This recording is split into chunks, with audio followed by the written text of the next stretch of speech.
Bom dia a todos. Vamos então retomar aí o nosso mini curso. E aí antes eu vou fazer assim recapitulando, né, o que a gente viu ontem, né? Então ontem eu dividi em dois grupos, né? Falei que o Quarrey poderia representar um grupo e que os demais outros autores que a gente viu poderiam representar abordagens sociais da ciência, né? Eu falei um pouquinho de cada um e comecei a falar do Fleck, né? Hoje eu vou falar um pouquinho mais do Fleck e vou falar também um pouquinho de Wittgenstein, porque foram dois autores que influenciaram o Thomas Kuhn. Então, na realidade, eu vou começar falando do Thomas Kuhn, vou falar algumas coisas, vou falar dessas duas influências, para a gente pensar a partir da obra do Thomas Kuhn, como que é retomada aquela questão dos aspectos sociais presentes na ciência. Então, vocês lembram que eu terminei dizendo assim, olha, a tal da dicotomia lá do Reichenbach, ela vai ser um balde de água fria nessa perspectiva, nessa abordagem, vamos chamar assim, sociológica, que estava crescendo na ciência, né? Então, isso vai dar lá, segundo o nosso colega lá, o Carlos Maia, o grande ato, né? Quer dizer, um período em que, talvez ali dos anos 40 até os anos 60, a gente não tenha propriamente uma obra de maior vigor que vá defender essa perspectiva social na ciência. E essa obra com maior vigor vai ser exatamente a estrutura das revoluções científicas, né? Então eu vou tomar hoje a estrutura das revoluções científicas como uma espécie de marco para a gente pensar um pouquinho antes, né, o que estava acontecendo nessa preparação aí. Houve um grande ato, sim, no sentido de talvez não tenha tido uma grande defesa do ponto de vista da historiografia, da história da ciência, mas trabalhos filosóficos foram acontecendo e o acúmulo disso vai, de alguma maneira, encontrar dispositivos que possam argumentar de uma maneira mais efetiva contra a dicotomia lá do Reichenbach, tá? Então, a ideia de hoje é essa, a partir como que até o Thomas Kuhn isso se processou e, sobretudo, a partir de Thomas Kuhn, a referência da obra de Thomas Kuhn, como que ele vai dialogar, né, sobretudo com a filosofia na década de 60 e, posteriormente, já na década de 80, com uma espécie de radicalização das propostas que a própria estrutura das revoluções científicas estava trazendo. Então, é mais ou menos esse o nosso percurso de hoje, né? Bom, então o módulo 3, um papel para a história. Como eu já tinha dito, essa é uma expressão que abre, né, e a partir de tudo que eu falei, a gente percebe que essa não é uma frase qualquer, quer dizer, o que é um papel para a história? O papel para a história, o que o Thomas Kuhn está trazendo é toda uma discussão que se estabeleceu e, de alguma maneira, até então, essa ideia de que a história ou os aspectos sociais desempenhariam teria uma importância, né, ou decisiva ou determinante na compreensão do conhecimento científico, e isso ficou um pouco de lado.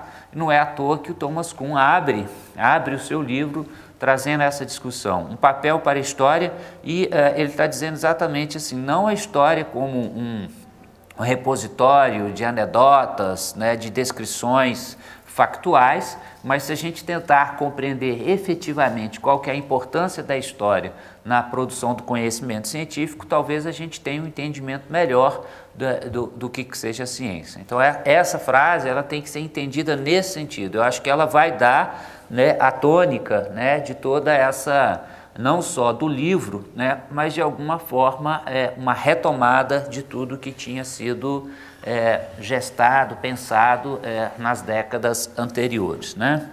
Então, a ementa do módulo, tendo a obra de Kuhn, a estrutura das revoluções científicas, como eixo norteador, este módulo analisa a consolidação da historicidade da ciência e seus novos impasses.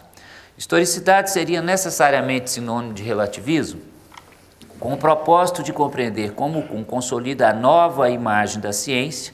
Tá? Essa é uma expressão que o próprio Kuhn utiliza, né? Então, o que a gente está pensando de nova imagem da ciência? Seria essa ideia de ciência que traz no seu bojo esse aspecto da historicidade.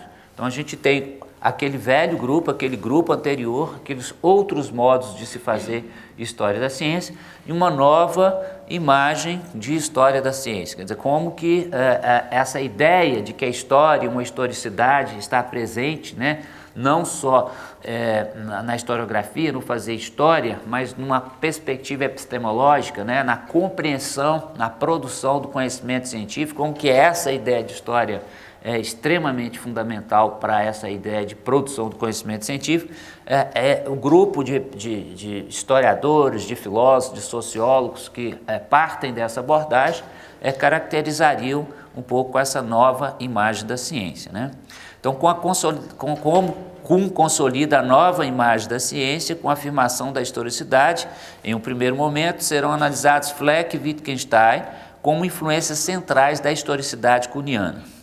Na sequência, será abordada a relação entre historicidade e relativismo a partir da análise, primeiro, da contraposição da história da ciência de Kuhn com a filosofia da ciência de Popper, o célebre debate Kuhn versus Popper nos anos 60, e posteriormente com as contraposições de Kuhn à sociologia do conhecimento científico do programa Forte, nos anos 80 e 90. Por fim, serão analisadas as limitações de Kuhn na solução dos novos impasses trazidos pela historicidade da ciência.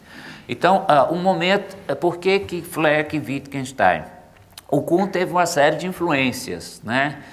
Eu acho que para o nosso propósito aqui, talvez esses dois pensadores, o Fleck e o Wittgenstein, tenham sido decisivos para que ele, de alguma maneira, consolidasse esse modelo de ciência. Quer dizer, a própria, vamos dizer assim, influência que esses dois autores tiveram sobre o Kuhn um pouco ambígua, né? O Kuhn não reconhece assim com muita, vamos dizer assim, com muita precisão, né? No caso do Fleck, ele chega a falar em 3 momentos de qual seria essa influência que ele teve da obra de Fleck. E no caso de Wittgenstein, ele nem tem uma afirmação assim tão incisiva, tão direta, mas ele cita muito mais e utiliza muito mais conceitos wittgensteinianos ao longo da obra dele, né? Então, talvez a gente pudesse dizer que há muito mais uma espécie de atmosfera wittgensteiniana na obra do Kuhn, né? Existem outros autores que têm uma relevância, talvez mais especificamente para essa questão da historicidade. Se pensa muito em termos lá da linguagem, né? da influência da tese do relativismo linguístico, a tese da... Alguém lembra o nome dele? Worf, isso, obrigado, a memória já está. Então, Benjamin Lee Worf, agora lembrei, CPF, número...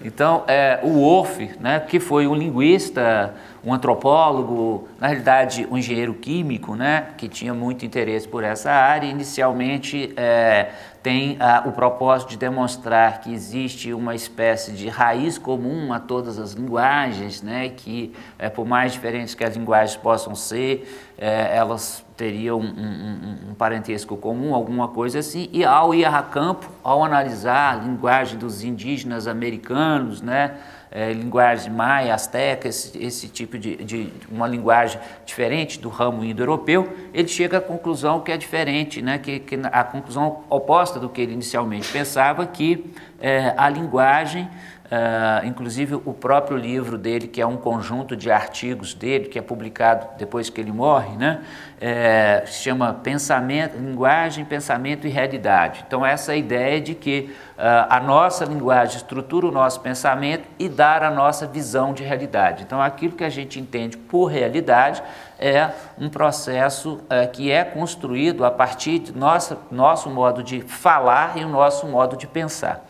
Então, o Worf, ele é citado pelo Kuhn, então muita gente achou que, de certa maneira, esse autor foi decisivo para o Kuhn e, de fato, me parece que foi sim, em certos aspectos, sobretudo a ideia da incomensurabilidade, porque, em última instância, o que o Wolff tá dizendo é o seguinte: se um grupo, né, linguístico, uma cultura específica tem as suas próprias regras linguísticas, o seu próprio modo de percepção da realidade, talvez ele tenha uma incomensurabilidade com outro grupo. Então, nesse sentido, talvez uma das raízes da tese de incomensurabilidade possa estar presente nessa perspectiva apresentada por esse linguista, né? A tese acabou, o Sapir era o maior linguista americano da época, e o próprio Wolff começou uma tese de doutorado com ele, acabou não terminando essa tese, então essa ficou a chamada hipótese ou tese, né, Sapir, dessa incomensurabilidade, se a gente for pensar em termos kuhnianos, mas dessa compreensão, né, da realidade a partir de uma estruturação linguística. O que a gente vai ver pode parecer uma perspectiva wittgensteiniana, com a ideia de formas de vida. Eu vou explicar um pouquinho o que é isso, mas no meu modo de ver não é exatamente isso. Embora o Wittgenstein é um autor austríaco, né, que trabalhava na Inglaterra, e que um dos alunos do Wittgenstein, chamado Malcolm, foi o primeiro a trazer para os Estados Unidos uma ideia da filosofia de Wittgenstein. E então, nas primeiras, vamos dizer assim, interpretações, o primeiro modo do pensamento de Wittgenstein entrar nos Estados Unidos foi muito em função dessa leitura muito peculiar, muito específica desse aluno.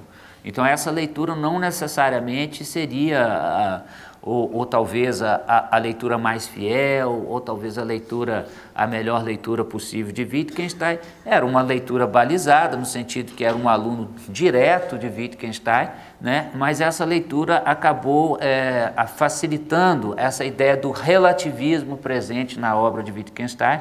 Então, no contexto americano, né, não só o Wolff, mas também Wittgenstein poderiam ter tido essa influência, né, de um certo relativismo, da ideia de formas de vida, e isso teria, de alguma maneira, direta ou indiretamente, estaria presente na obra de Kuhn, né? Então seria uma influência que iria conduzir essa ideia de comensurabilidade, e eu vou falar um pouquinho mais depois, quando eu explicar esses autores. Então, na realidade, eu não vou trabalhar com Benjamin Wolff, embora ele possa ter uma importância na obra assim como outros, assim como o Quine, por exemplo, mas para o que eu pretendo desenvolver posteriormente, eu acho que o Fleck e o Wittgenstein são dois autores que vão não só estar presente vamos dizer assim, na obra de Kuhn, mas eles vão estar também presentes na obra dos autores que se seguirão. Então, por exemplo, o programa Forte, né, da Escola de Edimburgo,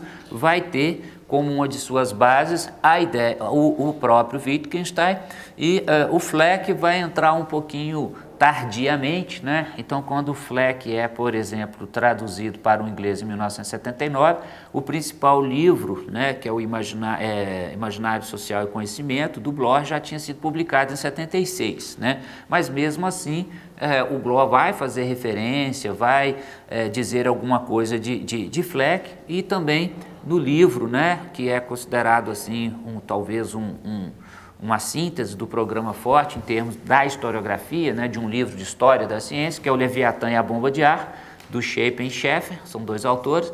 Esse livro ele também vai fazer referência a Fleck nesse sentido, vai fazer muitas referências a Wittgenstein, né, mas pelo fato talvez de Fleck ter entrado tardiamente, eles vão fazer o reconhecimento, vão falar assim, Fleck foi um autor pioneiro, né, extremamente importante, né, mas infelizmente, como ele chegou um pouco tarde, a gente teve com ele, embora ele tenha publicado em 1935, como eu disse ontem, o conhecimento, né, da obra dele chegou, sobretudo com a edição inglesa de 1900, a edição em inglês, a edição americana em inglês de 1979, mas mesmo assim, sendo um autor que estava dizendo coisas extremamente importantes, sobretudo para o ano de 1935, há o reconhecimento da importância desse autor, mas essa ideia de que, poxa, mas agora é um pouco tarde, tivemos que desenvolver as nossas próprias ferramentas, né,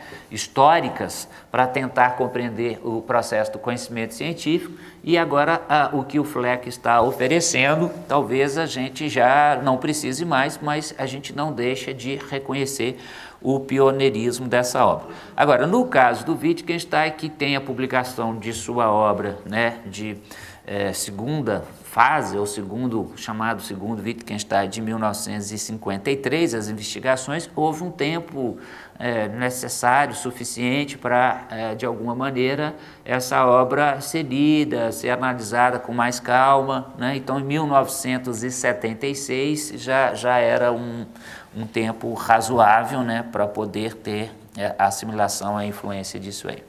Bom, então eu vou falar um pouco desses dois autores, porque de alguma maneira eles estão não só presentes em Kuhn, mas também no que se desdobra depois de Kuhn, né? Agora, falando do próprio Kuhn, eu vou falar um pouquinho, né, dessa... quando a obra de Kuhn, a estrutura das revoluções científicas, consegue, de alguma forma, né, carrear todo esse processo de abordagem histórica, né, fazer uma espécie de síntese disso e, por várias outras razões, se tornar um livro extremamente importante, né, por várias, tanto razões talvez conceituais, quanto razões históricas, quanto razões institucionais, né? É um livro que, de alguma maneira, foi escrito num período em que se tinha uma necessidade desse livro, se tinha a necessidade de esse livro. O Kuhn fala muito de manual, inclusive é uma ideia que está muito presente no Fleck. Aliás, o Fleck desenvolve muito mais a ideia de manual, né, do que o próprio Kuhn. Aliás, esse ponto é um ponto em que, quando o Kuhn escreve o prefácio do livro do Fleck, ele fala, poxa, mas como eu não percebi que essa questão do manual já estava tão detalhada, porque essa ideia de manual é significativa na obra do Kuhn, né? Ou pelo menos tanto o manual no sentido assim, de um livro exemplar, né? A partir do qual se faz ciência, né? Quanto essa ideia posterior, de manual mesmo, como a gente chama, no sentido de que é a partir daquele processo didático, daquele livro didático que a gente aprende ciência, né? O Fleck vai matizar isso muito mais, né? Os tipos de, não só um livro clássico, mas os periódicos científicos, os livros que a gente usa em sala de aula para ensinar os alunos, né? Então, isso está muito mais matizado na obra do Fleck, e o Kuhn trabalha com essa ideia de manual de uma maneira muito mais genérica, né? Ele vai reconhecer isso posteriormente, né? Então, o livro do Kuhn foi uma espécie de manual nesse sentido, né? Quer dizer, foi um livro que sintetizou muitas coisas, né? Então foi um livro que, de alguma maneira, ele foi gestado por todo esse processo, né? De tentativas de se abordar a ciência a partir de aspectos sociais. Então ele vai ter também, existem leituras, por exemplo, de que o livro do Kuhn é um livro que vem seguir o pós-guerra americano com a consolidação dos Estados Unidos como uma potência científica e tecnológica. Então, de alguma maneira, era necessário ter um manual, né, nesse aspecto. A tese do Fuller, que ele mostra, por exemplo, que todos os acadêmicos tinham que ler, por exemplo, o livro de Kuhn, quer dizer, nos períodos iniciais dos cursos, né, universitários nos Estados Unidos, o Kuhn era uma leitura obrigatória, né? Por quê? Porque era preciso moldar o público jovem, né, para o interesse da ciência, despertar. Então, de certa maneira, ele foi um livro que serviu a um propósito, e na realidade o próprio Kuhn é um autor que nasceu dentro desse projeto lá do Conan, né, de uma educação científica e tecnológica. Quer dizer, essa ideia de que os Estados Unidos cada vez mais se consolidando como potência científica e tecnológica, era preciso ter uma espécie de ajuste de conduta, vamos dizer assim, de pedagógico, de ensino, né, às novas gerações, qual que era o papel da ciência, como que a ciência funciona. Então, nesse aspecto, o livro do Kuhn é uma espécie de manual, mas o próprio Kuhn, que era um físico de formação, foi atraído para um programa de educação científica no sentido mais geral, né? A ideia era essa, de um programa de educação científica mais geral, mas que tivesse disciplinas de história, de filosofia da ciência, e o Kuhn vai se interessar por história da ciência e ele vai abandonar a carreira de físico, se voltar para a carreira de historiador da ciência, dentro desse projeto mais amplo, né, presente nesse momento aí nos Estados Unidos, que faz parte de uma certa política científica.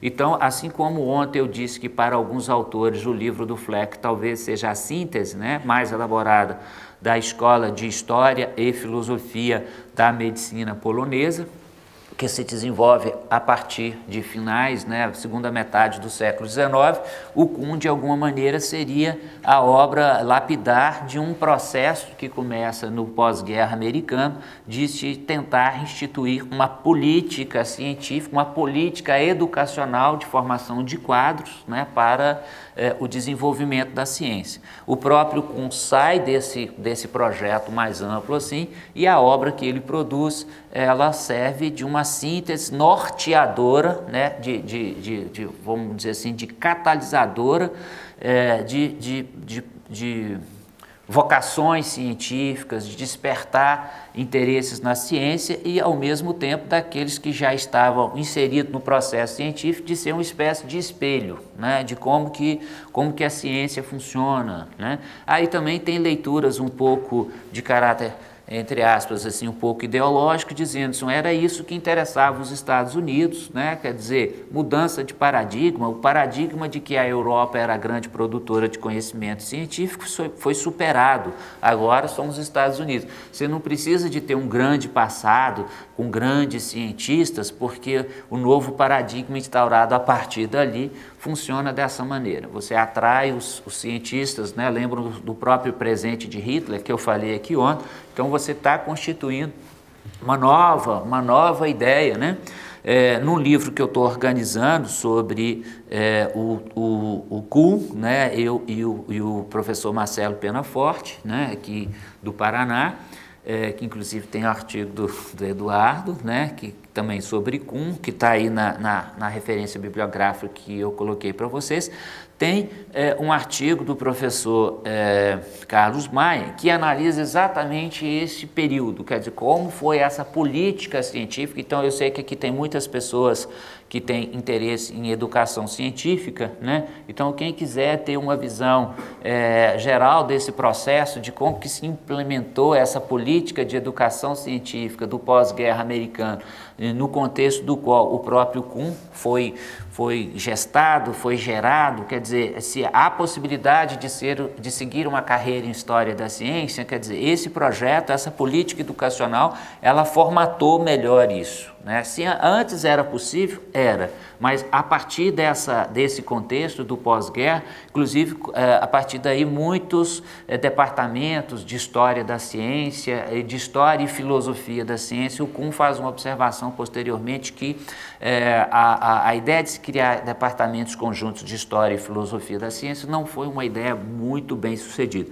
Nos Estados Unidos ainda existem alguns departamentos de História e Filosofia da Ciência, mas os departamentos acabaram se estruturando mais como departamentos de História propriamente, e não departamento de História e Filosofia, embora a Associação Americana de Filosofia da Ciência e História da Ciência trabalhem conjuntamente, e até hoje tem um encontro das duas, um encontro separado, né? Existe uma tentativa de continuar trabalhando nesse sentido, né? A gente vai encontrando as universidades criando cadeiras de História da Ciência, departamentos, né?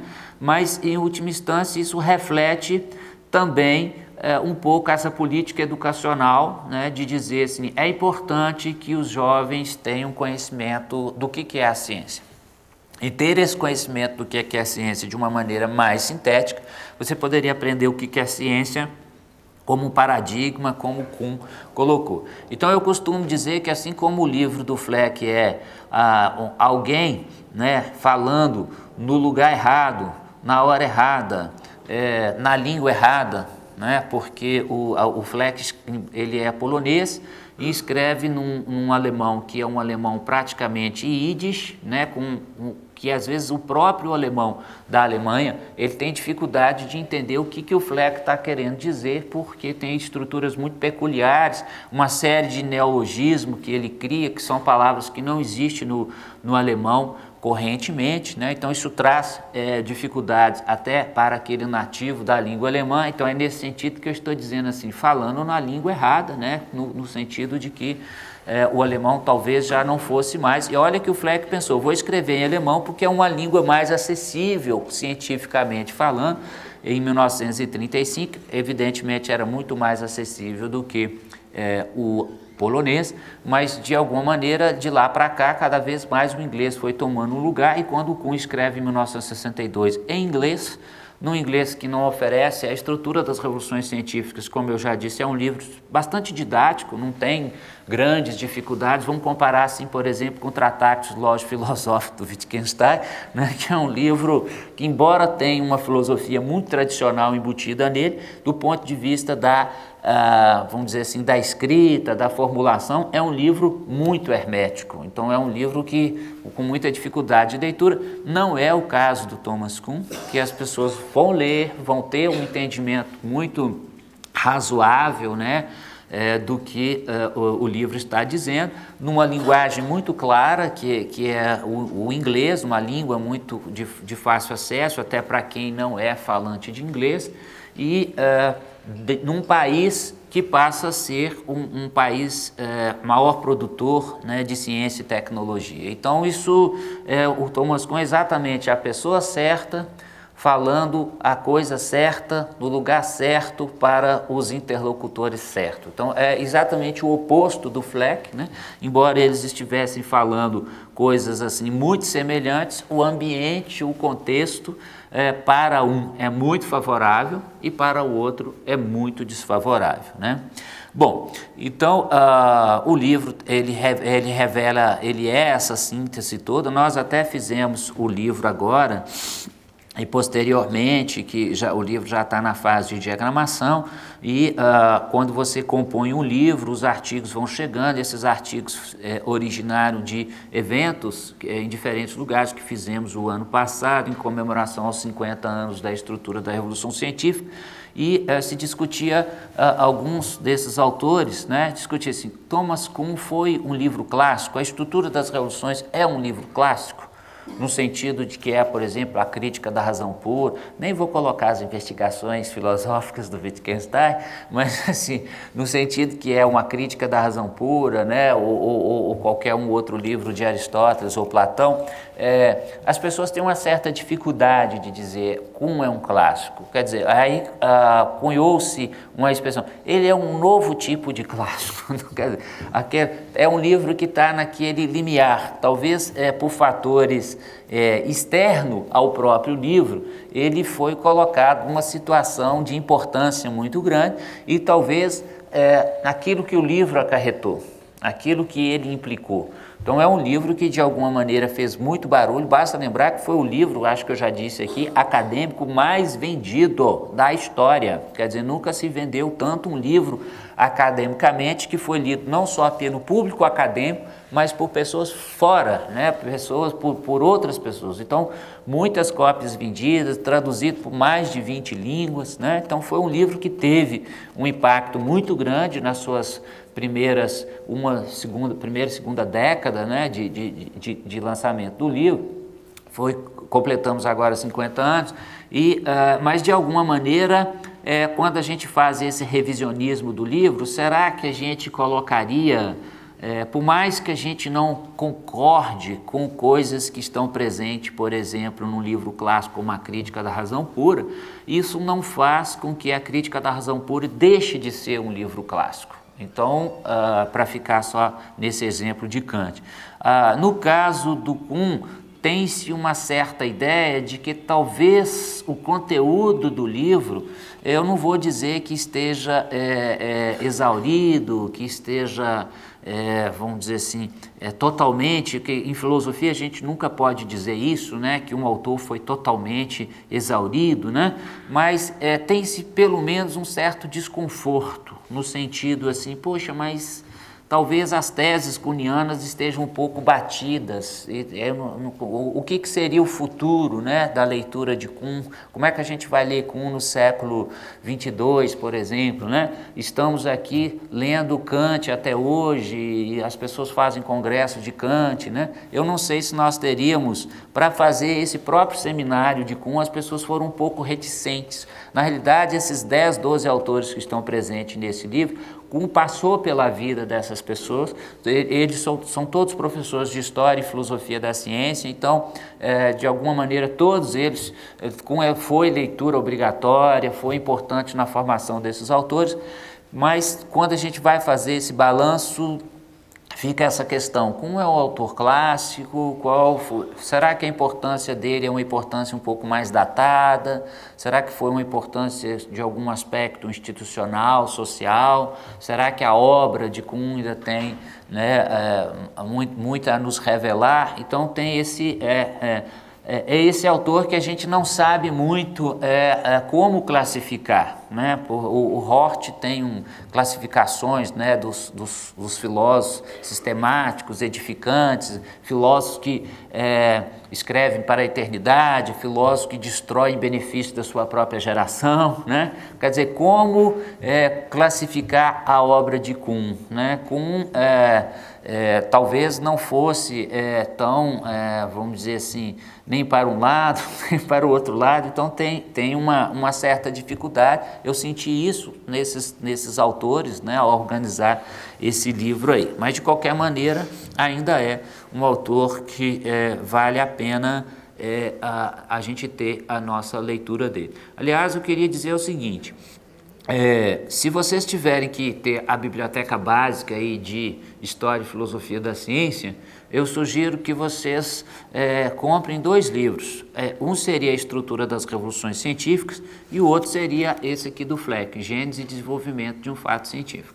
Eu acho que a partir desses 2 autores, vocês estariam assim municiados para outras leituras. São 2 autores de alguma maneira clássicos, ou pelo menos que tem uma discussão que traz modelos um pouco diferentes de entendimento da história da ciência, né? Um bastante difundido, outro menos difundido, mas eu acho que a partir, né, dessa biblioteca básica você pode ir compondo outros livros, né, que são importantes. Para a filosofia, o Kuhn escreveu muitos artigos, resenhas. É importante falar isso aqui, né? É importante que a gente escreva resenhas de livros. Eu acho que no Brasil as pessoas têm um certo preconceito, sabe? Eu sou um grande autor, eu não vou escrever resenha de livro. Né? O Thomas Kuhn começa a carreira escrevendo resenha de livro. Eu citei aqui ontem uma resenha que ele escreveu pós-1962, ele escreveu uma resenha, acho que no início dos anos 70, sobre o livro do Poiré, né? Uma resenha de quê? 3 páginas. Né? O Kuhn escrevendo uma resenha de 3 páginas, não há demérito nenhum escrever resenha.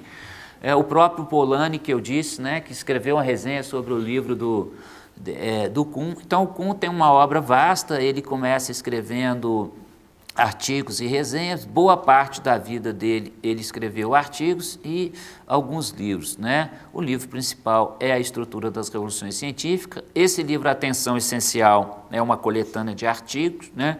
A origem desse livro foi inicialmente na Alemanha. Um professor alemão de filosofia da ciência, parece que o livro foi editado primeiro em alemão, aí depois é que ele saiu em inglês, e existe uma tradução para o português recente, né? O Marcelo traduziu, foi esse, né? A Atenção Essencial, o Marcelo Penaforte, que é esse outro autor que está co-organizando comigo o livro do Kuhn, né? Mas nós já tínhamos uma tradução para o português de Portugal, e o Caminho desde a Estrutura também já foi traduzido desde 2006, se eu não me engano. Esses 3 textos aí são textos que têm aspectos mais filosóficos, né? Não são, vamos dizer assim, a obra de caráter histórico, voltado para a história, tem outros títulos que são extremamente importantes para a área, mais especificamente da história, mas esses três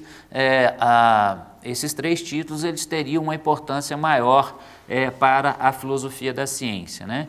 O próprio livro A Estrutura das Revoluções Científicas, o Kuhn fala que esse não é um livro de filosofia, restrições, né, de espaço, eu não tive tempo para desenvolver, não tive espaço bom, pode até não ser um livro de filosofia, mas, primeiro, é um livro que é assentado em pressupostos filosóficos muito fortes.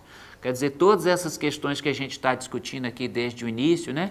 Como que se produz conhecimento científico? Será que aspectos externos, sociais, políticos, econômicos, né, tem a ver com isso? Enfim, história, usando a palavra história como uma síntese de todos esses processos, será que a história tem relevância na produção desse conhecimento científico? Quer dizer, essa é, por natureza, uma questão filosófica, né? Então, ele está... esse é um livro de história? Pode ser, não tem problema ele ser um livro de história da ciência, mas é um livro que tem uma pressuposição filosófica e o que é mais significativo, talvez, é que tem uma implicação filosófica. Então, a gente pode concluir que ele é um livro de história da ciência, mas cercado de filosofia da ciência por todos os lados, né? Qualquer direção que você vá, você vai ter aí uma abordagem, uma questão filosófica regulando, né, presente no entorno desse livro. Atenção Essencial, como eu tinha dito, né, é um livro que traz uma coletânea dos principais artigos. Esses artigos, né, esse professor lá, o Krieger, lá da Alemanha, se eu não me engano, de Bielefeld, ele começou a trabalhar com esses textos, organizar esses textos, aí veio a ideia de se fazer esse livro. Esse livro foi feito em 1977 e ele traz também muitos artigos que são importantes para essa reflexão filosófica. E, finalmente, O Caminho desde a Estrutura, que é um livro que foi feito depois que o Kuhn faleceu, em 1996. Esse livro é também uma coletânea, né, de artigos dele nos últimos 30 anos da vida dele, de momentos diferentes, né, mas que tem boa parte deles tem uma dimensão filosófica muito importante. São artigos que trazem uma reflexão filosófica. Boa parte desses artigos são desdobramentos do livro A Estrutura das Revoluções Científicas, como ele ficou pensando e repensando alguns aspectos, né? A ideia de incomensurabilidade, por exemplo, né? Que é uma ideia que ele não vai abrir mão, né? Ele vai dizer, olha, eu vou requalificar a ideia de comensurável, quer dizer, essa ideia de que um paradigma é incomensurável com o outro, né? O cientista, aquela ideia da Gestalt, de uma percepção de pato ou coelho, né? Ou aqueles desenhos da Gestalt que todos nós conhecemos, né? Se você vê o pato, um vê o pato, outro vê o coelho. Então, o Kuhn trabalha com essa ideia da Gestalt, né? Dizendo que uma comunidade científica dentro de um paradigma tem certos pressupostos, mas esse paradigma muda, esses pressupostos mudam, esse modo de perceber o real muda, né? Então ele fala literalmente o cientista que dormiu, né, vendo o pato, acorda vendo com ele. Então essa mudança de Gestalt enquanto uma mudança de paradigma, enquanto uma mudança de percepção, traria essa incomensurabilidade entre esses dois mundos. Isso é algo que o Kuhn ele vai, de alguma forma, redimensionar e falar essa incomensurabilidade ela não é tão radical, mas ela ainda assim existe. Por quê? Porque as pessoas ainda assim pensam de modo diferente. Então, essa incomensurabilidade ela pode ser pontual, local, linguística. Então, ele vai requalificar essa ideia de incomensurabilidade, ele vai abandonar uma ideia mais geral de incomensurabilidade, mas ainda assim ele acha que é importante manter essa ideia de incomensurabilidade, porque ele acredita que existem pessoas, existem grupos, existem perspectivas diferentes. Porque se não existisse, ele ia falar, não precisamos de incomensurabilidade. Todos nós pensamos da mesma maneira. Mas como existe, então ele tem que manter essa incomensurabilidade. Então ele acha que alguns conceitos que já estavam presentes na estrutura das revoluções científicas, esses conceitos eles devem ser redimensionados, eles não devem ser abandonados. Vários outros, ele acha que eles podem ser abandonados. O próprio conceito de paradigma é um dos primeiros, embora tenha sido o conceito que mais, vamos dizer assim, força teve, né? Como eu disse aqui ontem, até hoje nós vivemos num mundo em que a gente faz mudança de paradigma, as pessoas falam o tempo inteiro isso, você abre a orelha de um livro, esse livro traz um novo paradigma, o pressuposto é o paradigma de não sei o quê. Então a gente usa isso no nosso cotidiano, né, como uma palavra assim tão básica, né, que significa coisas tão básicas, embora a gente tenha incorporado isso no nosso cotidiano. O Kuhn lutou praticamente 30 anos, né, para tentar reformular essa ideia de paradigma, né? A primeira tentativa foi já no pós-fácil de 1970, o livro é publicado em 1962, ele escreve um pós-fácil em 1969, que é publicado em 1970, né, que é a segunda edição da estrutura de 1970, que traz esse pós-fácil, e ele já apresenta o conceito de matriz disciplinar, tentando já, de alguma maneira, resolver alguns problemas, né? No debate lá de 1965, a Margaret Masterman escreve um texto falando que o conceito de paradigma tem vários significados. O Kuhn falou, tá lá, tá bom, não tem 20 e tantos, mas vamos supor que tem uns 3, ele vai falar lá dos 3, já é, de alguma forma, um conceito que trouxe, né, uma tentativa de ser reformulado desde os primórdios, desde pelo menos 1969, até o momento em que o Kuhn vai abandonar esse conceito e vai criar um outro conceito, que é o conceito de léxico, né? Depois eu vou falar um pouquinho. Ele vai trabalhar com essa ideia do conceito de léxico como uma tentativa de resolver problemas que a ideia de paradigma até então estava trazendo, né? O Kuhn é um autor muito lido, então eu acredito aqui que boa parte das pessoas que estejam nessa sala já leram Kuhn. Talvez Fleck, algumas pessoas leram Fleck, mas o número muito maior de pessoas leram Kuhn, e eu até acredito que vai continuar sendo assim. Tá? Não acho que as pessoas vão começar a ler Fleck e olha, é muito melhor, e isso, aquilo, não. É por quê? Por essas questões que eu estava dizendo, porque eu acho que o Kuhn, ele não só a obra, mas o contexto, mais uma série de razões extra-obra nos fazem ler mais, pelo menos agora, né, até presentemente, o Kuhn. E dificilmente a gente vai alterar esse quadro, né? Então é um autor muito conhecido. Só para a gente recapitular aí algumas ideias centrais, né? E então a ideia de paradigma, a ideia de revolução, acabou que eu acho que eu não coloquei ali, a ideia de revolução científica. Eu tinha dito ontem, né, que o Poiré é o principal divulgador, ou pelo menos é alguém que fornece a matriz da ideia da ciência, né, da emergência da ciência como uma revolução científica nunca antes ocorrida, extremamente importante. E o que o Kuhn faz? Como eu disse também, pós-Poiré, né, lembra do livro do Cohen, dizendo Revoluções na Ciência, em que ele vai mapear uma série de títulos, né, de livros que tem essa expressão revolução científica, né? O livro do Kuhn é mais um, né?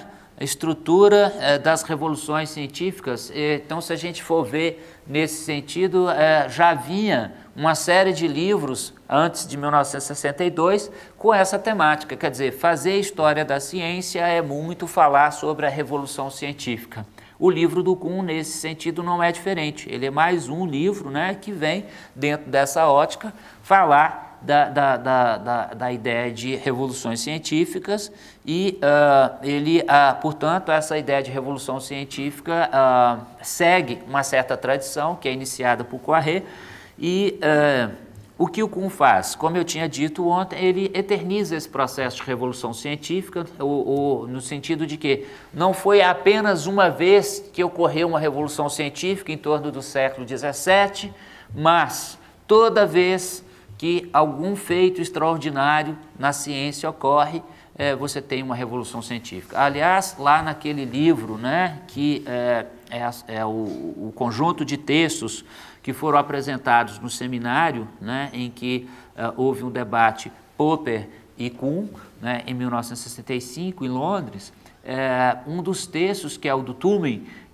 a primeira coisa que ele levanta é isso. Ele fala, olha, não existe esse negócio de grande revolução científica toda hora. Talvez até existam micro-revoluções, pequenas revoluções, né? Mas essa visão do Kuhn como toda hora a ciência patrocinando uma grande revolução, isso é uma ideia que talvez não seja a melhor quando se faz, por exemplo, história da ciência, quando o historiador vai a campo e começa a entender de uma perspectiva assim de filigrana, né, do dia a dia do cientista, de como que aquele processo ocorreu, está ocorrendo na história, talvez ele não perceba ali grandes rupturas, grandes modificações, mas muito mais algo num aspecto incremental, coisa que o Kuhn posteriormente vai mudar de ideia e fala, não, realmente é isso aí, a ciência tem muito mais esse aspecto incremental, muito mais um aspecto de evolução do que propriamente um aspecto de revolução. Mas para a gente entender por que ele leu o Fleck e não compreendeu aquela dimensão de evolução, como eu dizia ontem, ele não tem essa tradição darwinista, darwiniana, embora a gente tenha tido divulgadores do pensamento de Darwin nos Estados Unidos desde o primeiro momento, né? Mas isso não passou para a cultura americana de uma maneira muito forte, né? E ele acaba, talvez não tendo, para usar a própria expressão dele, essa gestalt, essa percepção, né, de que o desenvolvimento da ciência seja muito mais de uma evolução, mas ele está muito ligado ao Poiré. Então ele está muito ligado a essa tradição que a gente poderia chamar assim de historiadores revolucionários, né? Não que eles vão lá, vão fazer revolução, mas que eles estudam a história da ciência numa perspectiva de que ela é um evento revolucionário. Então, Kuhn, ele não tinha muito como ver, porque ele estava extremamente influenciado por esse grupo de historiadores, pelo próprio Poiré, como eu já disse. O Kuhn fala, olha, quando eu comecei a fazer história da ciência, eu me mirava, eu me sentia assim um Poiré, eu queria fazer história da ciência, como o Poiré fazia. Então ele já está impregnado dessa ideia de revolução e o que ele faz é transformar esse processo o tempo todo em um processo revolucionário, né? Alguma coisa talvez psicanalítica me fez excluir, né, essa expressão daí, revolução científica, né? Mas revolução científica é um conceito importante, porque a ideia de paradigma, né, como a junção, a visão, o modo, né, um conjunto de orientações gerais para a conduta dos cientistas, né? É importante dizer que, eu falei aqui ontem, que algumas pessoas dizem que esse conceito veio do Wittgenstein, lá no parágrafo 50 das investigações. Wittgenstein fala de paradigma, por sua vez um filósofo chamado Lichtenstein teria fornecido a base para que Wittgenstein pensasse na ideia de paradigma, né? Mas tem também o próprio Fleck, que fala de paradigma, né? Independente de onde o conceito de paradigma veio, é importante dizer que o Kuhn dá uma noção sociológica para ele. Então, paradigma seria não só um conjunto de realizações, né, exemplares, modelares, que permite a prática do cientista, mas isso tem uma extensão para toda a comunidade científica, de modo que aquele indivíduo que pertence a essa comunidade científica, ele é treinado, né, ele é treinado para esse propósito, né? Ele tem todo um treinamento para ver aquilo que é o problema que ele tem que lidar e, mais do que isso, como ele tem que lidar com aquele problema. Então, nesse sentido, ele é candidato a pertencer a um determinado paradigma científico, né?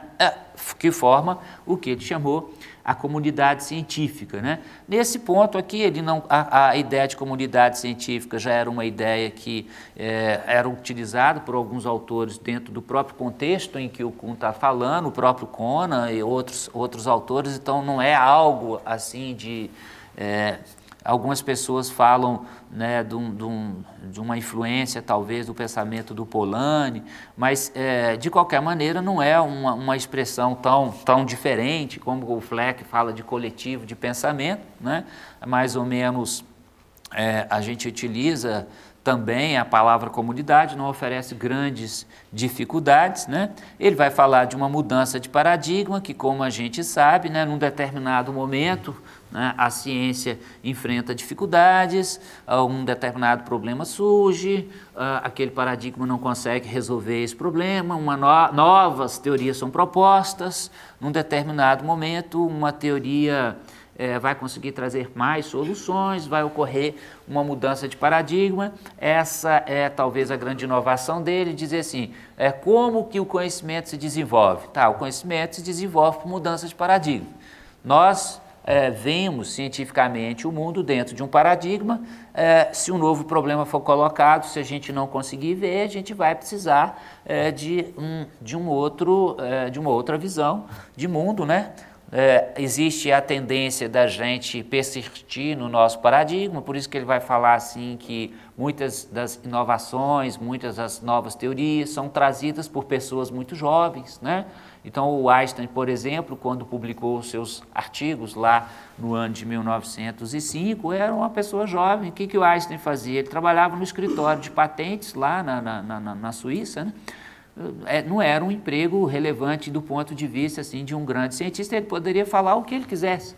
Então, quando a gente é jovem, a gente pode falar muitas bobagens, porque a gente é jovem, a gente arrisca, né? Fala o que quiser. Depois a gente vai ficando mais velho, então a gente já vai falando, a gente se contém mais, né? Então, o cara quando vira professor titular, ele já fica um pouco mais assim, né? Não posso falar tantas coisas estranhas. Então, nesse sentido, o jovem ele não tem muito a perder. Evidentemente que nem todas as tartaruguinhas chegam ao mar, né? Se você sai 1000 lá, né? Nem todas as bobagens ditas, né, viram uma teoria da relatividade, né? Mas dizendo muitas bobagens que alguma coisa acaba se efetivando na ciência e essa alguma coisa pode liderar a constituição de um novo paradigma. Conceito importante que ele usa, não só Kuhn, né, o Fleck, Wittgenstein, então quer dizer, a partir de 1931, né, eu teria que fazer um parágrafo aqui para falar um pouco dessa ideia de Gestalt, eu não vou fazer, então eu vou pressupor, né, a palavra Gestalt, ela significa forma em alemão, só que ela não significa forma do jeito que a palavra nossa forma significa, porque essa palavra também existe em alemão, mas a palavra Gestalt significa uma forma organizada, um todo organizado do jeito que a psicologia da Gestalt vai entender, né? Quer dizer, como que uma figura, uma imagem, uma forma se estabelece, se estrutura organicamente para a gente e a partir desse modo de perceber, nós temos uma percepção, né, dessa forma e ela significa alguma coisa para a gente e a ideia de que pessoas diferentes podem e têm percepções, né, diferentes, conseguem entender formas diferentes de um mesmo objeto. Daí aquelas múltiplas figuras que a gente conhece, né, da Gestalt, tem a velha e a moça, né, vocês devem conhecer, tem gente que fala, eu só consigo ver a velha, né, eu só consigo ver a moça, né, eu só consigo ver o pato, o coelho. O pato e o coelho é mais fácil, né, mas tem figuras muito bem elaboradas que essa gente, não estou vendo essa moça aí, cadê essa moça, né, já aquela demora, agora eu vi e tal. Então tem essa ideia, né, isso tem toda uma história, né, mas que eu não vou abordar aqui, mas o fato é que a partir de 1931, a psicologia da Gestalt traz essas inovações, traz essa ideia de que, né, o mesmo sujeito ou diferentes sujeitos podem ter percepções diferentes do mesmo objeto, e isso tem a ver com uma série de coisas que estão se desenvolvendo na própria década de 30, né? Final de 20, a segunda metade da década de 20, ao longo da década de 30, e tem a ver com a física, tem a ver com a filosofia, tem a ver com a Gestalt, de que essa ideia de que talvez não haja única interpretação de um determinado objeto. Então, esses autores, como é o caso do Fleck, como é o caso do Wittgenstein, como é o caso do Kuhn, eles vão achar essa ideia de Gestalt extremamente importante, porque isso tem a ver com aquilo que eles estavam desenvolvendo. Então, eles vão incorporar a própria ideia de Gestalt, né? Evidentemente dando os créditos, eles não se atribuem inventores da Gestalt, mas eles estão utilizando, né, de uma ferramenta, né, de pessoas que estão dizendo, olha, a percepção ela pode ser diferente. Então, eles vão incorporar. E o Kuhn vai usar essa ideia de uma mudança de Gestalt, né? Quer dizer, a ciência como uma mudança de paradigma, como uma mudança de Gestalt, uma mudança de percepção, né? Bom, agora nem sempre, o tempo inteiro, a gente está fazendo essas mudanças, né? E ele vai dizer que boa parte, né, a ciência é o que ele chama de ciência normal. Esses dois momentos, o Fleck fala isso, como eu já tinha dito ontem, a ciência tem dois momentos. Ela tem um momento assim que tem menos conflitos, não tem tanta crise, e tem um momento que é um momento de muitas crises. Então, essa ideia de dois momentos na ciência é uma ideia que já estava presente, mas mesmo dentro da ciência normal, é possível que o cientista normal, né, que opera dentro de uma ideia de ciência normal, seja extremamente criativo, inovador, né? Não significa dizer, olha, pô, nasci agora, acabou de mudar o paradigma, então não vou poder ser um gênio da ciência, né? Porque paradigma novo vai demorar a vir outro, né? Mas aí não fique triste não, você ainda pode ser um gênio da ciência, porque mesmo dentro da ciência normal existe espaço, né, para o grande cientista que trouxe contribuições, que traz contribuições, mesmo porque, uma vez que se instala um novo paradigma, existe um trabalho enorme, né, para você adequar, arrumar toda a casa, né, a partir da perspectiva do novo paradigma. Então, a ciência normal tem um trabalho grande aí a fazer. Bom, tem dois, aí depois tem o pós-estrutura, que eu separei apenas dois conceitos ali. Eu enfatizei dois que são o conceito de léxico e o conceito de evolução. O Kuhn coloca esses dois novos conceitos como centrais no que ele estava tentando desenvolver no pós-estrutura, tá? E por que eu separei esses dois? O conceito de léxico, no meu modo de ver, ele está diretamente ligado às investigações filosóficas do Wittgenstein. Tá? Onde que o Wittgenstein pensava a ideia de gramática, pensava a linguagem como uma gramática, mas não é aquela gramática dos linguistas, mas a gramática num conjunto de regras, de práticas sociais, depois eu vou falar um pouquinho mais, onde o Wittgenstein pensava essa ideia de gramática, o Kuhn vai, por analogia, pensar a ideia de léxico. Então, ele vai trazer isso especificamente, né? O Wittgenstein não usa essa expressão de uma gramática da ciência, mas é como se o Kuhn fizesse uma espécie de gramática da ciência, ao qual ele chama de léxico. Então, o léxico da ciência, tá? Essa linguagem, dentro de uma perspectiva, depois que eu falar do Wittgenstein, a gente vai saber, dentro de uma perspectiva pragmática, não propriamente dentro de uma perspectiva semântica. Significa dizer das ações, das palavras, mas das ações, dos vários que o Wittgenstein chamou jogos de linguagem, da interação desse processo todo. Então, o léxico é algo que incorpora essa dimensão pragmática, linguística, presente na ideia de gramática do Wittgenstein. E a outra, portanto, acho que daí a importância de Wittgenstein, ela não é só presente na estrutura das revoluções científicas, mas está presente também no pós-estrutura, no modo do Kuhn tentar reestruturar problemas, resolver problemas que existiram, que a estrutura mostrou. Então, ele tenta resolver esses problemas avançando para uma ideia de léxico, que é ainda uma ideia extremamente wittgensteiniana.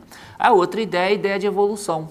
Como eu já tinha dito, ele percebe que não é mais uma mudança, uma ruptura tão radical de paradigmas, mas uma evolução, é algo muito mais, a ciência é muito mais incremental nesse sentido, ele chega a falar essa palavra, do que propriamente, é muito mais uma evolução do que propriamente uma revolução. Tem hora que ele se confunde um pouco, quase que ele quer uma revolução evolucionária, né? Aí fica uma coisa, como é que isso funciona? Se é revolução ou se é evolução?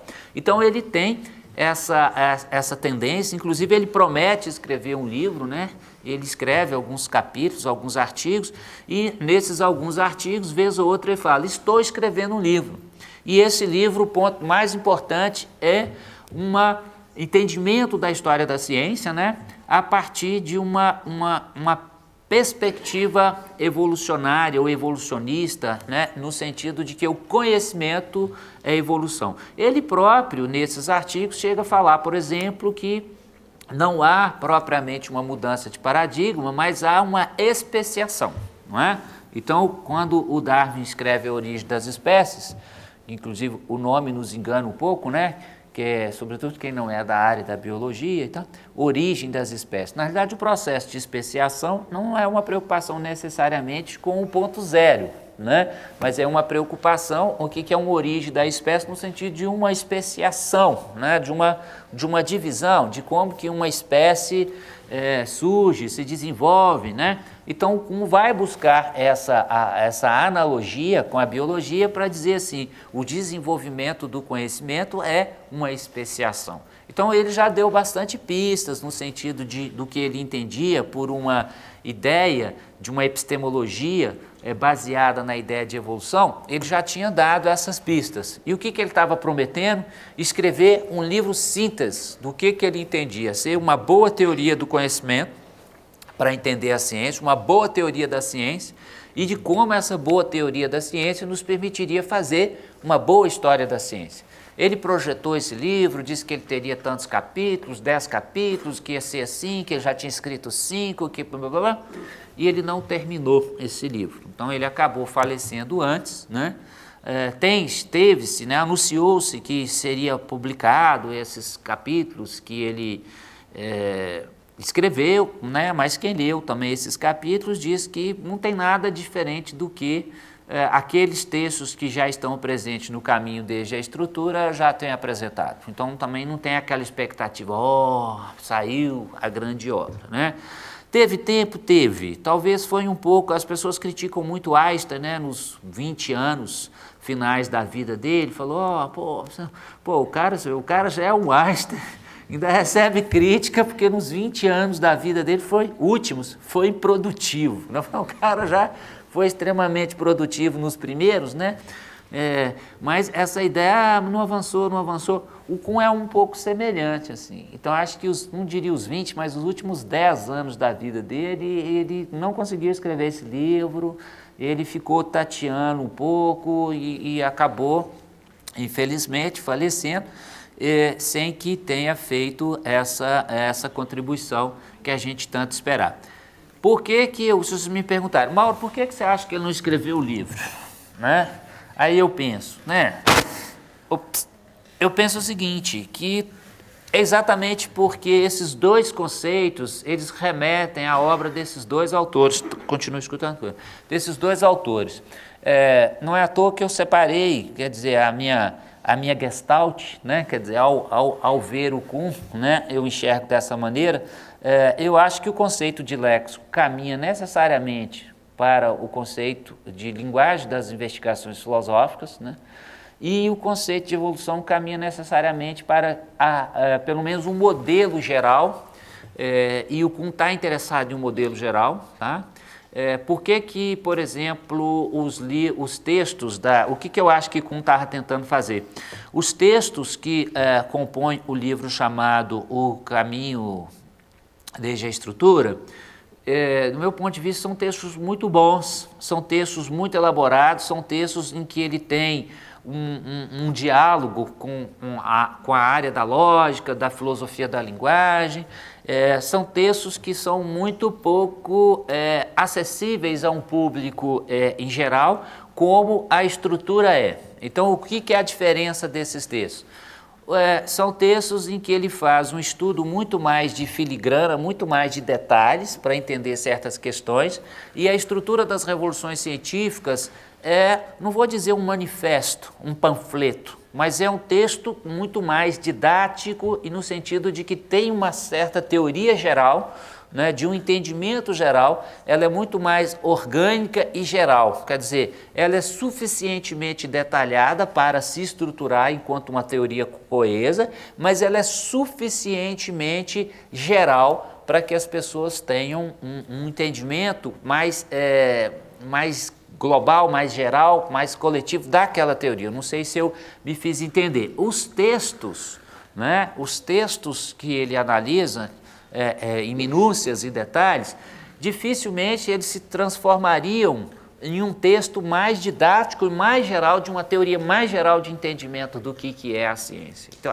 é muito difícil você sair desse aspecto de filigrana, de detalhes, e transformar aquilo num texto geral, uma teoria geral da ciência. É isso que ele prometia fazer, é isso que ele teve dificuldade de fazer.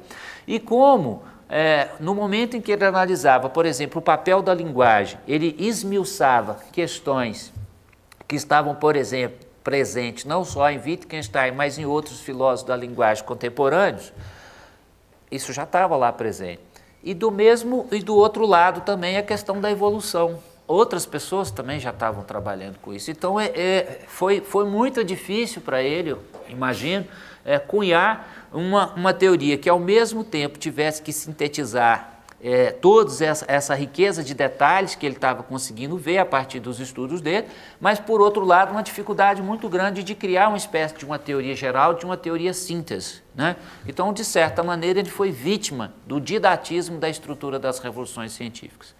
Então, talvez aquilo que as pessoas falam, Kuhn não é filósofo, Kuhn escreveu aí um livro de história da ciência, talvez uma certa ingenuidade, né, de criar uma teoria mais geral do comportamento da ciência, né, não deixou de ter uma certa ingenuidade nesse sentido, mas ele acabou fazendo isso de uma maneira muito bem feita, o texto acabou tendo uma receptividade muito além do que o próprio Kuhn esperava, né? Então, nesse aspecto, foi uma série de coincidências, né, felizes. Talvez ele não tivesse a riqueza do detalhe de cada um daqueles autores que subsidiaram a estrutura das revoluções científicas e talvez até mesmo por isso ele tenha feito um texto, assim, vamos dizer, um livro um pouco mais, um pouco menos lapidado, consequentemente, mais didático, mais fácil de ser lido e, consequentemente, com maior facilidade de divulgação. Então, isso foi uma fórmula que não foi muito prevista por ele, mas foi uma fórmula que aconteceu. De alguma maneira, ele tentou repetir essa fórmula posteriormente. E fazer esse exercício foi muito mais difícil para ele, eu acho que ele não conseguiu por isso. Então, quer dizer, você tem uma teoria geral, é como se você tivesse uma teoria geral da ciência no Fleck, que basicamente se estrutura a partir da ideia de evolução. Quer dizer, o Fleck já fez isso. Então, por que eu queria fazer uma coisa que o Fleck já fez, né? E, por outro lado, ainda que Wittgenstein diga que não há uma teoria geral da linguagem, que os jogos de linguagem são em si já toda a teoria da linguagem. Não existe uma teoria geral da linguagem. Não existe uma espécie assim de prescrição do que é a linguagem, mas existe uma descrição do que é uma linguagem, né? O Wittgenstein fala, olhe, né? Não fique elaborando, olhe, faça, é isso aqui. Linguagem é isso aí, pronto, acabou. Por mais que ele diga isso, né? A gente sabe que, de alguma maneira, a ideia de jogos de linguagem estrutura uma certa teoria da linguagem, por mais que ele diga que aquilo não é uma teoria. Não faça teoria, é essa a recomendação de Wittgenstein. Não faça teoria, olhe, né, atue, não faça teoria. No sentido, não seja um metafísico, né, a ideia é um pouco essa, mas não deixa de ter uma série de conceitos na obra de Wittgenstein que nos dão uma certa ideia de teoria. Então, o que eu estou dizendo? Se o Kuhn fosse elaborar uma teoria do léxico para a ciência, que usasse muita linguagem, ele chega muito numa espécie de gramática da ciência, que você pode ler a partir de Wittgenstein, embora Wittgenstein não tenha feito isso, mas outras pessoas começaram a fazer, inclusive. Aí o Kuhn tem, inclusive, concorrente, né, nesse sentido. E, por outro lado, a ideia a ideia presente aqui na agenda de desenvolvimento de um fato científico, da ideia de evolução. Então, percebe-se que a tarefa não era fácil, tá? Isso é quase que unificar a mecânica quântica com relatividade. Se a gente faz uma analogia com a dificuldade que Einstein, né, enfrentou ali né, para onde que está indo a física, imagina, pô, mas você é um dos maiores físicos do mundo, diga aí como é que a gente vai equacionar uma visão geral da física aqui. Bom, você, Thomas Kuhn, né, praticamente o maior filósofo, historiador da ciência do mundo, então diga aí como é que nós vamos equacionar essas questões todas, e ele acabou tendo dificuldade e acabou, infelizmente, não escrevendo essa ciência, essa daí. Desses autores que deram, sobretudo um pouquinho mais agora de Wittgenstein, porque eu já falei um pouquinho de Fleck, né? Então, sobretudo de Wittgenstein, porque para a gente entender um pouco melhor isso que eu estou falando, quer dizer, em que medida que um autor como Wittgenstein se torna importante, sobretudo para o segundo momento, a segunda fase da obra de Kuhn, tá? Por que eu não falo de um segundo Kuhn? Porque ele diz, esses e tais conceitos eu não abro mão. Não é o caso de um autor como Wittgenstein, por exemplo, fala, eu abro mão de tudo, né? Estava tudo errado, né? Quando Wittgenstein, já falando de Wittgenstein é um filósofo austríaco, né? Inicialmente ele segue uma carreira na engenharia, estuda engenharia aeronáutica. O pai dele queria ter um filho engenheiro, o pai dele era engenheiro metalúrgico, né, de uma família muito rica. O pai investiu muito dinheiro na indústria siderúrgica americana, a Europa veio à falência e a família Wittgenstein, que era muito rica, se tornou mais rica ainda, né? Então isso era um problema para ele, ter muito dinheiro, né? Bom, então ele fez inicialmente engenharia aeronáutica, um pouco para agradar o pai, e naquele momento muitas coisas estavam acontecendo na matemática, né? A gente sabe que o que hoje nós chamamos de matemática, na realidade é uma síntese, né, de várias matemáticas, né, que foram desenvolvidas em contextos, em períodos, basta a gente pensar em aritmética, em álgebra, por exemplo, né, são contextos diferentes, objetivos diferentes. A gente foi acumulando, sobretudo desde o Renascimento, né, a gente foi acumulando esse ferramental matemático. E no final do século XIX se faz uma pergunta. Existe uma grande matemática? Existe uma lógica subjacente à matemática? O que é, vamos dizer assim, a matemática que é lógica ou a lógica que comporta a matemática? Então começa a surgir uma série de questões. Existe um fundamento na matemática? Existe uma essência matemática? A essência matemática é como Platão pensava? Ou a matemática não é só uma dimensão instrumental? Quer dizer, são várias as questões que filósofos e matemáticos estão pensando, e também tem o surgimento da lógica, que eu já tinha dito para vocês, da lógica matemática, né? A partir de trabalhos de lógicos, matemáticos, filósofos como Frege, como Russell. Então, esse processo está todo acontecendo ali, e Wittgenstein vai se tornar muito interessado nessas questões. Então ele quer saber, que são questões extremamente interessantes. Ele, dentro de um curso de engenharia aeronáutica, ele estudando matemática, com essas questões matemáticas, aliada também a outras questões de aspecto filosófico, tá? A própria dimensão existencial, né? O limite da vida, questões de caráter ético, todo esse contexto de coisas levou Wittgenstein a se interessar por filosofia. Então ele inicialmente procurou o Frege para estudar com ele, né? E posteriormente foi estudar com Bertrand Russell, né, na Inglaterra. Aí ele começou a estudar filosofia e o fruto, né, o primeiro fruto desse estudo dele de filosofia foi uma obra chamada Tractatus Lógicos Filosóficos. Esse basicamente é um livro que inicialmente pretendia chamar A Proposição, né, porque a ideia dele é que existe o mundo, existe a linguagem, e a linguagem é capaz de expressar aquilo que o mundo é, porque existe uma conexão lógica entre a linguagem e o mundo. O mundo se estrutura de uma certa forma e a linguagem estabelece como se fosse uma relação isomórfica entre o mundo e a linguagem, em função de uma essência lógica que conecta as duas coisas. Resumido, o Tractatus é mais ou menos isso, né? Não é uma concepção muito inovadora. O que o Wittgenstein vai inovar nessa obra é uma série de modos, né, usando a própria ideia de lógica matemática, como que essa conexão se estabelece. Então, talvez seja muito mais um livro hermético do que inovador, mas é inovador sobre vários aspectos, né? Mas no sentido assim, se a gente comparar essa obra com a tradição filosófica, já se tinha um pouco essa ideia de que a linguagem é uma representação do mundo. Então, basicamente, ele trabalha com essa ideia. E também pensando a mesma questão que se discutia sobre a matemática, existe um fundamento lógico da matemática, né? Existe uma grande matemática, qual que por que do mesmo modo que eu faço uma equação qualquer, né, e eu consigo resolver essa equação, ela segue uma certa estrutura, um certo padrão, um certo parâmetro de ideias matemáticas, por exemplo, como Platão colocou, né?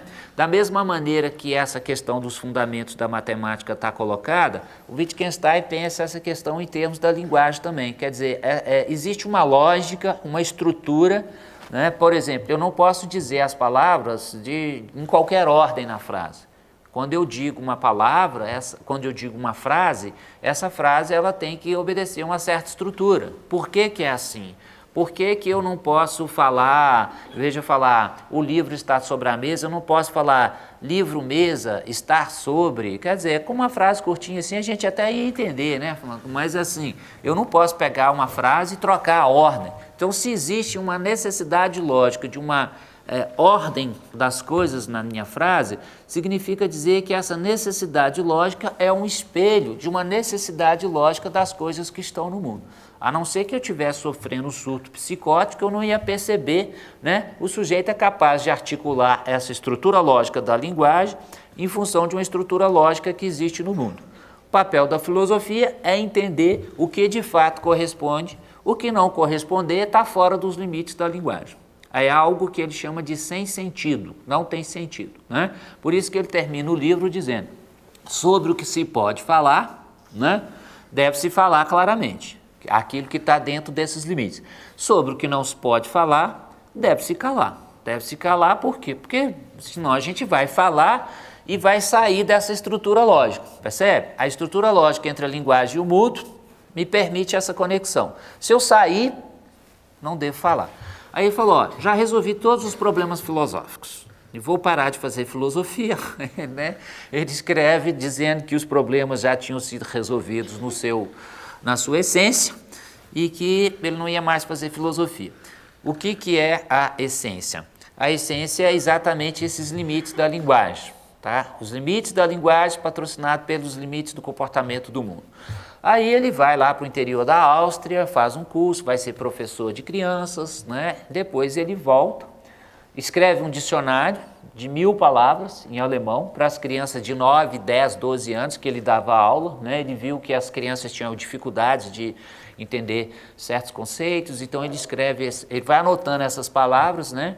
Eu acho que isso foi muito importante para ele entender como que se estrutura, do ponto de vista pragmático, o processo da linguagem.